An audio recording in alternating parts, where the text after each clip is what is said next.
Nominated పోస్టుల భర్తీపై చర్చిస్తారా? MLC అభ్యర్థులపై నిర్ణయం తీసుకుంటారా? ముఖ్య నాయకులకు కీలక బాధ్యతలు అప్పగిస్తారా? ఇవాళ జరిగే కాంగ్రెస్ పీఏసీ సమావేశంపై పార్టీ శ్రేణుల్లో ఆసక్తి ఏర్పడింది. అధికారంలోకి వచ్చాక తొలిసారిగా Congress party political affairs committee సమావేశాన్ని నిర్వహిస్తోంది. ఇవాళ జరిగే సమావేశంలో పార్లమెంట్ ఎన్నికల సన్నద్ధత, తాజా రాజకీయ పరిస్థితులపై చర్చించే అవకాశం ఉంది. అలాగే కాంగ్రెస్ ప్రభుత్వం 10 రోజుల పరిపాలన, రాష్ట్రంలో పార్టీ మరింత బలోపేతానికి తగిన చర్యలపై చర్చించే అవకాశం ఉంది. ఖాళీగా ఉన్న ఎమ్మెల్సీ పదవుల భర్తీ, కార్పొరేషన్ చైర్మన్ల పదవులు, నామినేటెడ్ పోస్టులపై చర్చ జరిగే ఛాన్స్ ఉంది. కొత్త డీసీసీల నియామకాలపై కూడా చర్చించనున్నట్లు తెలుస్తోంది. ముఖ్య నాయకులకు కీలక బాధ్యతలను అప్పగించే విషయంపైన పీఏసీ దృష్టి పెట్టే అవకాశం ఉందని నేతలంటున్నారు.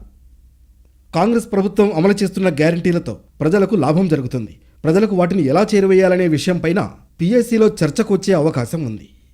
ఇవాళ గాంధీభవన్లో జరిగే పీఏసీ మీటింగ్కు CM Revanth Reddy, deputy CM Mallu Bhatti Vikramarka, మంత్రులు, ముఖ్య నేతలతో పాటు పార్టీ తెలంగాణ ఇన్ఛార్జ్ మాణిక్రావు ఠాక్రే హాజరవుతారు. కాంగ్రెస్ పార్టీ అధికారంలోకి వచ్చిన తర్వాత జరుగుతున్న మొదటి సమావేశం కావడంతో ఎలాంటి నిర్ణయాలు తీసుకుంటారా అనే ఆసక్తి ఏర్పడింది.